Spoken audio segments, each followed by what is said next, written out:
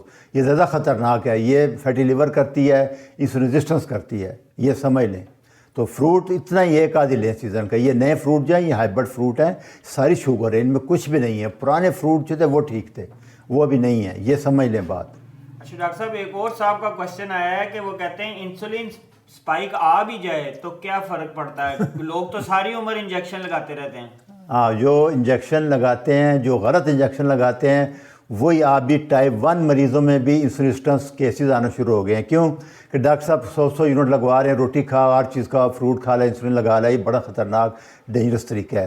میں نے آپ کو بتایا تھا کہ 2 چیزیں سب سے خطرناک ہیں، ایک شوگر اور ایک انسولین.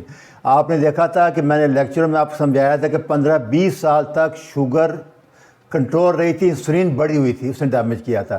تو انسولین بڑھی ہوئی زیادہ انفلیمیٹری ہے، زیادہ سوزش کاز کرتی ہے، ہارٹ اٹیک، دل، سارے جوڑوں میں انسولین بڑھی ہوئی زیادہ نقصان دہ ہے. یہ آپ نے لیکچر نہیں سنے، برائے مہربانی وہ لیکچر سن لیں جن میں 15 سے 20 سال لگیں گے آپ کو کہ شوگر کنٹرول رکھے گا انسولین. کیونکہ شوگر خطرناک ہے، ہمارا جسم پوری کوشش کرتا ہے کہ اس کو خون میں نہ بڑھنے دے، تو اس لیے انسولین بڑھتی رہتی ہے، 5-10 گنا بڑھ جاتی ہے.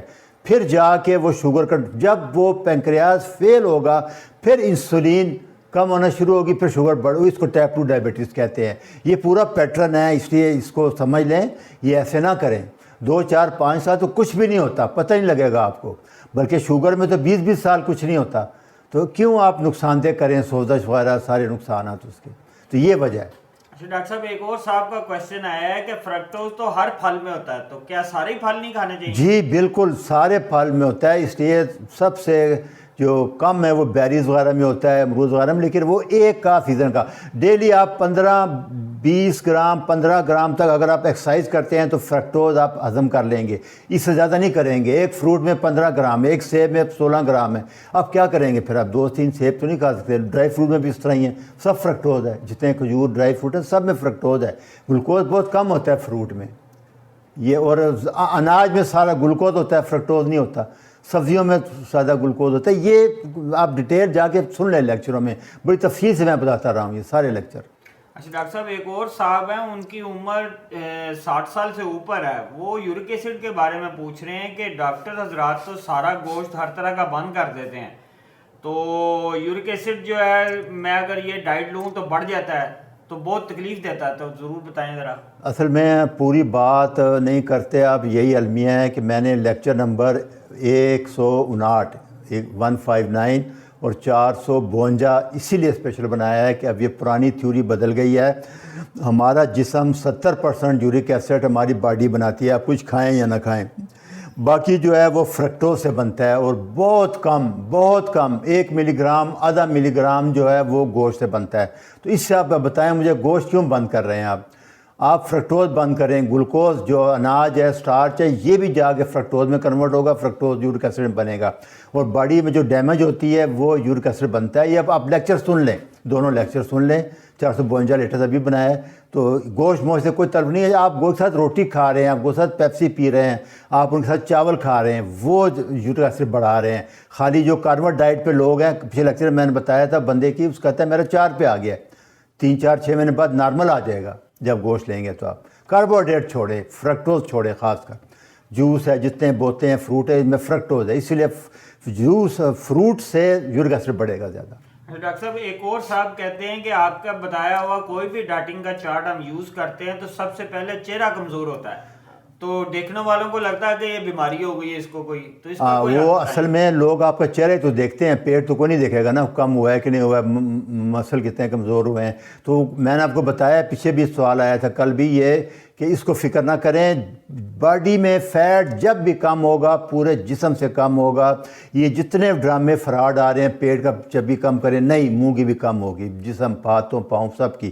لیکن بعد میں جب آپ مینٹیننس پہ آئیں گے، پروٹین ڈائٹ لیں گے، مسل بڑھیں گے آپ کے ایکسرسائز سے، یہ سب ٹھیک ہو جائے گا. فکر نہ کریں آپ، خوبصورت چہرہ ہو جائے گا. ڈاکٹر صاحب ایک اور صاحب کا آیا ہے، وہ کہتے ہیں جی میں نے آپ کی ڈائٹنگ چارٹ کے اوپر عمل کرتے ہوئے تقریباً 20 kg جو ہے نا اپنا ویٹ کم کر لیا ہے، تو کیا میں آدھی روٹی کھا سکتا ہوں کہ نہ روٹی بالکل بھی نہ کھاؤں؟ بعد وہی بیوقوفی کریں گے آپ، روٹی کھائیں گے، پھر 5 سال بعد پھر کوشش کریں گے، پھر 20 کلو کم کریں گے. یہ طریقہ نہ کریں. ابھی آپ بہت جیسے جتنے ڈائٹ چارٹ میں نے 480 لیکچر بنایا اسی لیے کہ اب ساری عمر کیسے لو کارب کریں. آدھی روٹی کھا لیں گے صبح شام، 4-5 سال بعد پھر وہی ہو جائے گا، پھر کرتے رہیں گے. تو ایک چیز کو سمجھ لیں. بہرحال اپنے رزق پہ آپ جو مرضی کریں، کرنا تو آپ اپنی مرضی ہے، مجھے پتہ حل نہیں ہے. اچھا جی، اللہ حافظ.